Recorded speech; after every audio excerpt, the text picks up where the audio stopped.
आप सभी मित्रों को राम राम, राधे राधे। यमुना के किनारे धर्मशाला नाम का एक नगर था। उसी नगर में गणाधिप नाम का राजा राज्य करता था। उसी में केशव नाम का एक ब्राह्मण भी रहता था। ब्राह्मण यमुना के तीर पर जब तप किया करता था। उसकी एक लड़की थी जिसका नाम मालती था। वह बड़ी रूपवती थी। जब वह विवाह के योग्य हुई तो उसके माता पिता और भाई को चिंता हुई। संयोग से एक दिन जब ब्राह्मण अपने किसी यजमान की बारात में गया था और भाई पढ़ने गया था, तभी उनके घर में एक ब्राह्मण का लड़का आया। लड़की की माँ ने उसके रूप और गुणों को देखकर उससे कहा कि मैं तुमसे अपनी लड़की का विवाह करूंगी। होनहार की बात की उधर ब्राह्मण के पिता को भी एक दूसरा लड़का मिल गया और उसने उस लड़के को भी यही वचन दे दिया। उधर ब्राह्मण का लड़का जहाँ पढ़ने गया था वहाँ वह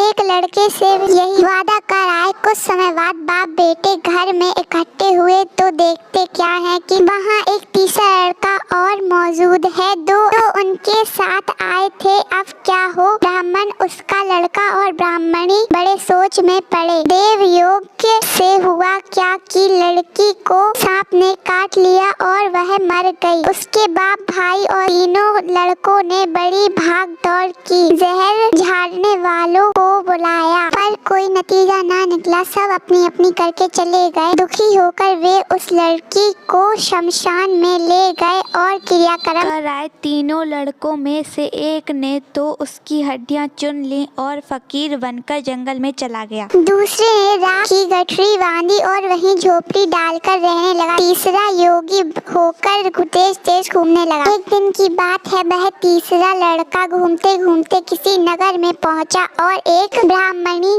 के घर भोजन करने बैठा। जैसे ही उस घर की ब्राह्मणी भोजन परोसने आई कि उसने छोटे लड़के ने उसका आंचल पकड़ लिया। ब्राह्मणी से अपना आंचल छूटा नहीं था। ब्राह्मणी को बड़ा गुस्सा आया। उसने अपने लड़के को झिड़का मारा, पीटा, फिर भी वह ना माना तो ब्राह्मणी ने उसे उठाकर जलते चूल्हे में पटक दिया। लड़का जलकर राख हो गया। ब्राह्मण बिना भोजन किए ही उठ खड़ा हुआ। घर वालों ने बहुत कहा पर वह भोजन करने के लिए राजी ना हुआ। उसने कहा, जिस घर में ऐसी राक्षसी हो उसमें मैं भोजन नहीं कर सकता। इतना सुनकर वह आदमी भीतर गया और संजीवनी विद्या की पोथी लाकर एक मंत्र पढ़ा। जलकर राख हो चुका लड़का फिर से जीवित हो गया। यह देखकर ब्राह्मण सोचने लगा कि अगर यह पोथी मेरे हाथ पड़ जाए तो मैं भी उस लड़की को फिर से जिया सकता हूँ। इसके बाद उसने भोजन किया और वहीं ठहर गया।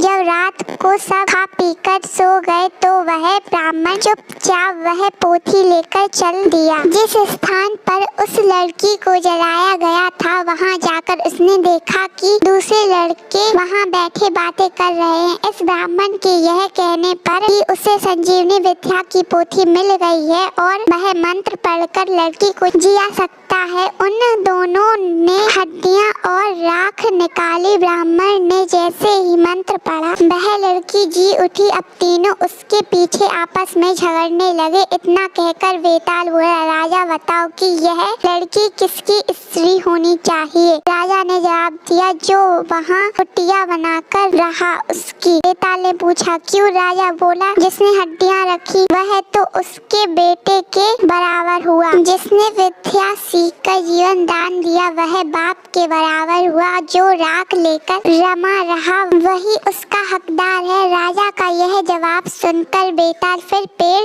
पर जा लटका। राजा को फिर लौटना पड़ा और जब वह उसे लेकर चला तो बेताल ने तीसरी कहानी सुनाई। Thanks for watching. Please like करें एंड सब्सक्राइब।